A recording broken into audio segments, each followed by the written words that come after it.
the Penwith Landscape Partnership, working with the Heritage Craft Association, funded the pre-apprenticeship scheme, and combined with the other two crafts, coppersmithing and basket making.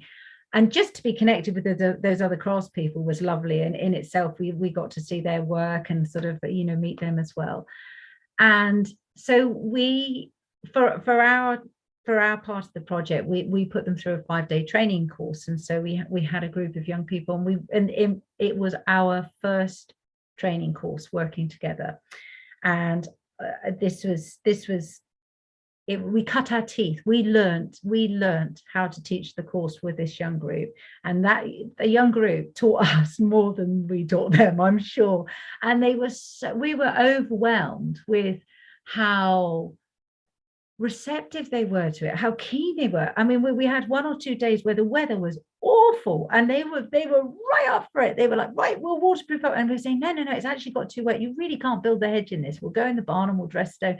They were so keen and so enthusiastic, and they bonded as a group. This group we had five young people, all varying abilities and different backgrounds, and they completely bonded together.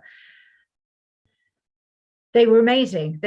All of them, every single one of them wants to be a craftsman. Every single one. We were expecting 1 or 2 might be interested, and we were just overwhelmed. They were even sort of like sorting out their business website names, you know, sort of, and talking about how they're going to work together and who's going to work for who. And we were just over. It was, for us, it was just confirmation that we're doing the right thing, because they were. We could see in them that they were the new blood of craftsmen. They were who we need. And you know, as we're custodians of an endangered craft, and they came through with a breath of fresh air and a whole bundle of hope, basically, that was just inspirational for us. And I taught the course with Andrew Cockshaw, who is a solid rock within the craftsman. He has so much expertise and so much to give, and we both found our confidence in teaching with that group and with each other. So it was a really special project for us, really special.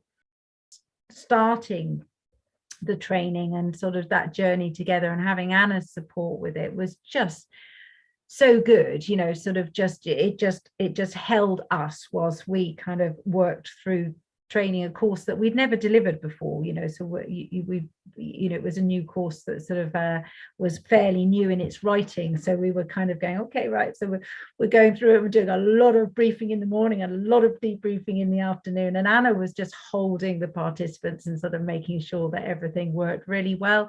It couldn't have worked better. It was just so good. And that whole partnership, that whole drawing on the strengths of different people coming together and different organizations coming together is such a strong way of going forwards, you know, sort of not to be in isolation and just to learn from each other, and just not to be constantly reinventing the wheel, just to kind of lean on the experience of people that have already carved the path. And then we're carving a bit of a new path in the hedging, to have the partners and the people around us that sort of hold us whilst we do that has been so important. It's, you know, I think all of us, as we've kind of hit this extreme kind of fatigue at the amount of volunteer work that we've done, it's the people that are there and the organizations that are there going, no, we're solid, you can do this, we're solid, you can lean on us a little bit. And so Anna, you were one of those anchors, Heritage Craft Association, PLP, everybody, they're anchors whilst you kind of are a little bit at sea, you know, but such good things have come from it. I can't thank Heritage Craft Association and Penwith Landscape Partnership enough for they set us up. They just set us up with that, and it was just fantastic. Yeah.